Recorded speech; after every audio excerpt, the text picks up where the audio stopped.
Hello, Week to Warriors. Just a quick video by Dr. Berg on what happens if you stop eating sugar for 14 days.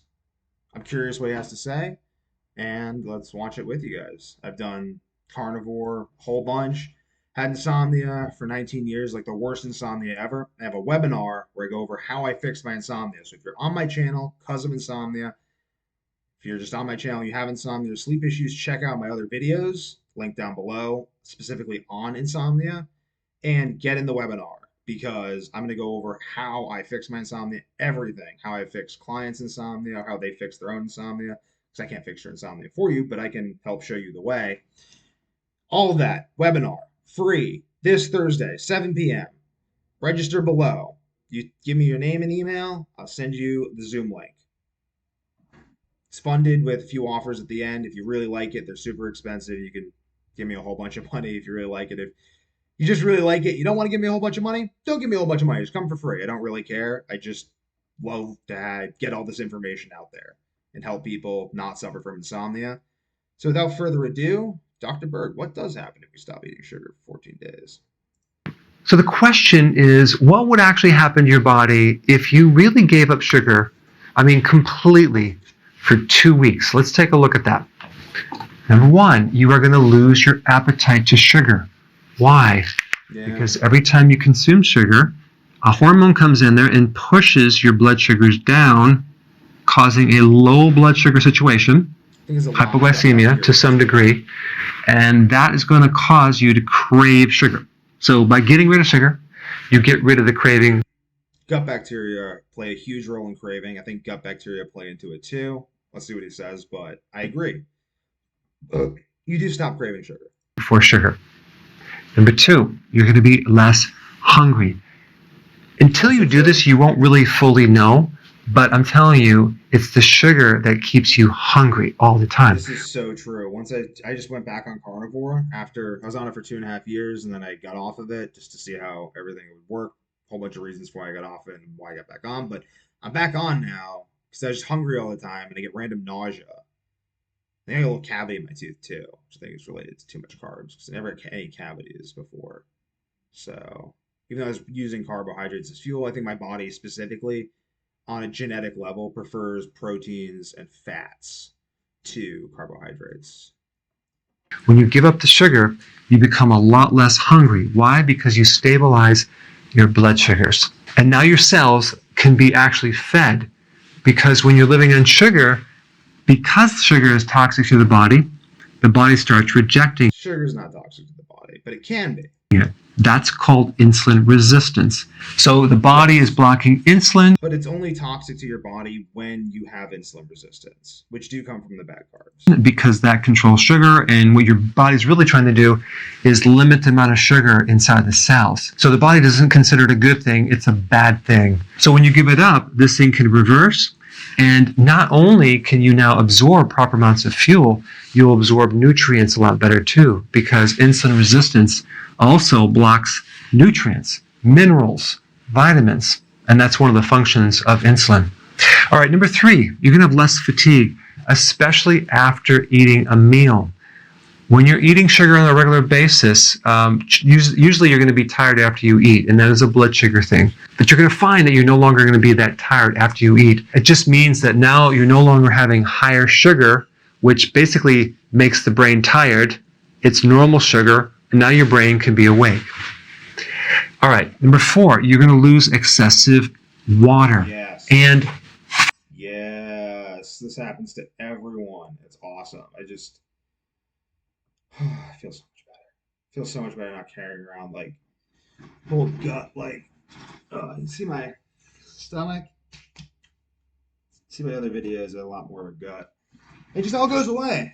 Also, I've been pooping out a lot of stuff too. I think it's related to bad bacteria. Fat. For the first week, you're going to dump a lot of water and some fat, but after that, it's going to be more and more fat. You're going to be surprised how much fluid you were retaining. Some people within 1 week can lose about 13 pounds of fluid. They're holding that fluid around, and that can't be that healthy for the heart. Of course, you're going to see your clothes loosening, especially around the midsection. Your gut, your waist is one of the best indicators to tell if you're doing too much sugar. If you reduce the sugar, the stomach shrinks. If you eat the I find I have to do zero carb with sugar refeeds, and I can't do low carb because my hormones tank. sugar, your stomach will expand. Okay. Number 5, enhanced mood. Oh yeah. So if you were grouchy before, I you're don't now have like weird brain thoughts anymore. I'm just kind of like stable. It's so nice. It's so nice. Oh, I only feel sane on carnivore going to be a lot calmer, less stressed, for the and you're most going to be part. For the most part. actually nice to be around. Okay, that's good. Also, your cognitive function will improve. So you're going to feel more focused. You're going to have more concentration. You'll be less ADD, more attention to focus on your projects. Okay, number 6, your skin is going to look much better. You're going to have less acne. Your skin's going to glow. And that's just a reflection of what happens when you consume sugar. Your insulin goes up. This is all related to inflammation if you have problems processing sugar, which you may, due to either genetics, you may be a protein type and be more inclined to protein and fat, or you may just have an issue with sugar that needs to be addressed. But there are plenty of people who do very well on sugar and would do very poorly on a ketogenic diet. So it's very important to know thyself. Listen to your body, not someone else's, because you have to live in your body. And also the hormone androgens, and we're talking about females, androgen will go up, and that's going to create acne. I'll make that into a video. While you should listen to your body and not someone else's. In a male body, the increased insulin will lower testosterone, so you're going to have other problems that are associated with low testosterone. All right, number 7, you have less stiffness. So you're going to have less inflammation. You're going to have less pain. So what's happening is all we're doing is we're converting your feel much more buttery. Like you can go like this, and like that like hurts. Your fingers feel all stiff. Inflammation. My fingers feel buttery. So do my knees and my ankles and my toes. But if I eat a bunch of stuff that makes me inflamed, carbs, sugars, seed oils, pesticides, artificial stuff, then gluten, depending on how my metabolism's going, even meat, depending on how my metabolism's going. It's gut dysbiosis going on in my gut that I'm fixing. So having solid poops for the first time ever. Gordon Ryan, if you're watching this, hit me up. I can help you have solid poops. I know the way. I really do, actually. fuel from sugar to fat. It takes 3 days, okay, of cutting down the carbohydrates and the sugar. You may have a worsening of the symptoms for 3 days, okay? Guys, anyone can actually handle 3 days. And if you took some B vitamins from nutritional yeast and some potassium, you probably won't have any symptoms. So it's going to be relatively easy. At the cellular level, you're building new enzymes to run your body off fat fuel. Okay, that's what's happening. You have little machines that are literally changing over to a different fuel source. That's what's happening. I feel like being a protein type or a carbo type is really what fuel source your cells and probably your mitochondria prefer to run on. My cells feel good on carnivore. They don't feel good on other stuff. So over these 2 weeks, carnivore. You're getting decreased inflammation in your arteries. Okay, that's what's happening when you get off sugar. Less inflammation. It's going to help you in the long run prevent a clot or plaquing and help reduce the risk of a stroke and a heart attack. Also, you'll start growing brain cells. Why? Because when you reduce I didn't grow a beard until I went on carnivore. Sugar, then you run your body on a different source of fuel called ketones. And ketones support the growth of nerve cells. All right, next one, the liver. You're going to start dumping some of this fat that's been accumulating in your liver, and you can use that as fuel. So you're on your way to cleaning out the liver. So I actually find that when I go on carnivore, my fat starts going away. And I think my fat stores a lot of toxins because I'll actually feel really good and then I feel worse.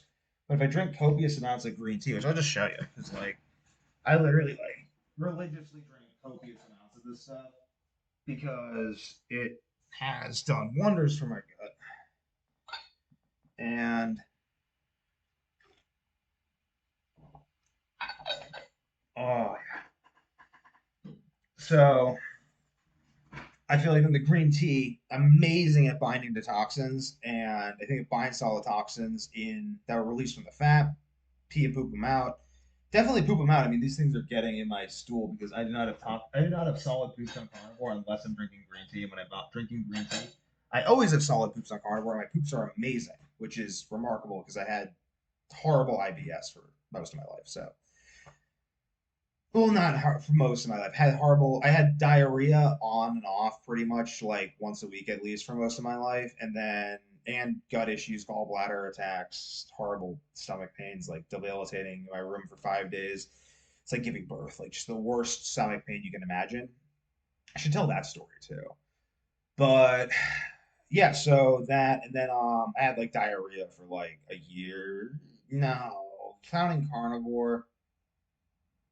So from 19 to no, I'm busy. No calls. No call. So from 19 to 25 now. So like it's like 23 and a half. It's 4.5 years. I had diarrhea pretty much every day.